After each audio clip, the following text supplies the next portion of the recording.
का हुई, उस माहौल में मैंने प्रयास किया कि जो जुल्म वहाँ हो रहा है उसको सबके सामने रखा जाए, चाहे वो पुलिस के कर्मचारियों को चोट लगी हो या वहाँ की आम जनता को जो नुकसान हुआ हो आर्थिक रूप से, या फिर जो जाने वहाँ गई हैं वो जाने गई हो या पुलिस द्वारा कोई सख्त कार्रवाई वहाँ की गई हो। और पूरी घटना के पीछे इनसाइड स्टोरी क्या है ये भी सबके सामने आना चाहिए। लेकिन पुलिस ने लॉ एंड ऑर्डर का जो है हवाला देते हुए कहा कि लॉ एंड ऑर्डर ठीक नहीं है।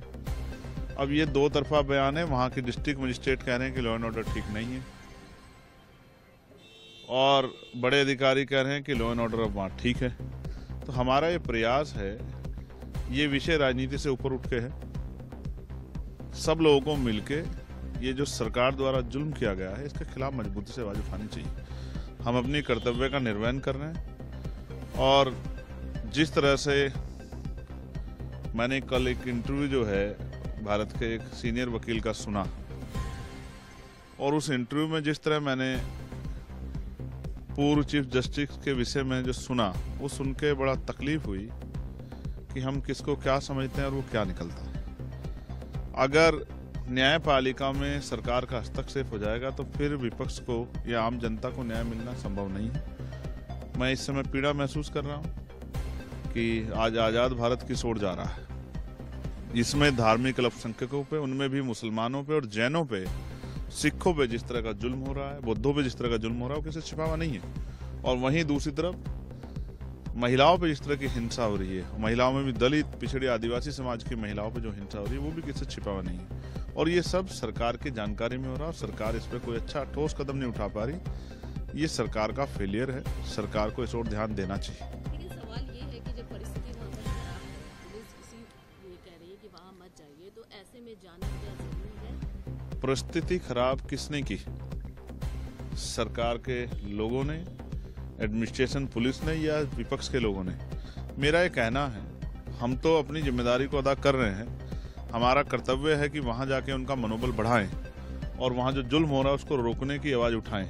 लेकिन अगर लॉ एंड ऑर्डर की सिचुएशन अभी बनी हुई है तो हम लोग तो शालीनता से इंतजार कर रहे हैं कब परमिशन मिलेगी। हम कोई ज़्यादा जोरमारी थोड़ी कर, अगर जाने की बात है तो हम लोग दौड़ के भी जा सकते हैं, छिप के भी जा सकते हैं, लेकिन हम जिम्मेदार लोग हैं, लापरवाह लोग नहीं। तो इसलिए इंतजार कर रहे हैं कि सही अवसर आए और जाके हम लोग वहाँ का, अब कल न्यायिक आयोग गया है, देखिए बहुत सारी चीजें निकल के आएंगी, आपको और हमें सबको पता लगेगा, देश को पता लगेगा। एक इससे अलग सवाल है, पॉपुलेशन जो है क्राइसिस हो रही है, इस वजह से अभी तो हम तो ये सुन रहे थे कि देश में पॉपुलेशन इतनी बढ़ गई जिसकी वजह से रिसोर्स कम हो गए, जिसकी वजह से लोगों को रोटी रोजगार नहीं मिल रहा है। ये भारतीय जनता पार्टी के लोग कहते थे। अब उनको चलाने वाला संगठन और उसके प्रमुख अगर ये कह रहे हैं कि साहब 2-3 बच्चे पैदा करो, तो अब मैं फिर ये जानना चाहता हूं कि क्या रिसोर्स बढ़ गए हैं या राजनीतिक एजेंडा सेट नहीं हो पा रहा है। और अगर ठीक है, अब मैं इस पर ये कहूंगा कि उनको जो वो सलाह दे रहे हैं वो सलाह उनको पहले भारतीय जनता पार्टी के नेताओं को देनी चाहिए। एक सवाल जो सबसे महत्वपूर्ण है, आज ऑपोजिशन की मीटिंग हुई, इंडिया ब्लॉक की मीटिंग हुई उसमें, लेकिन टीएमसी उसमें शामिल नहीं था, सबके अलग अलग मत है। उनका ये कहना है कि स्टेट के मुद्दे को उठाया जाए। आज ऑपोजिशन की मीटिंग हुई, इसमें इंडिया ब्लॉक की, उसमें अडानी से समस्त मणिपुर समाज। अब सवाल ये है क्या इस ब्लॉक की मीटिंग से देश की समस्या हल हो गई है या इस ब्लॉक की मीटिंग से बेरोजगारों को रोजगार मिल गया है? महंगाई की जो कमर तोड़ महंगाई थी वो खत्म हो गई है। मैं आपको बताता हूँ, बीपीएड की वैकेंसी का मामला उत्तर प्रदेश का जो अभी तक हल नहीं निकला। छत्तीसगढ़ में सतनामी समाज के लोगों पे सरकार द्वारा जुल्म किया गया, जो अभी जेलों में है।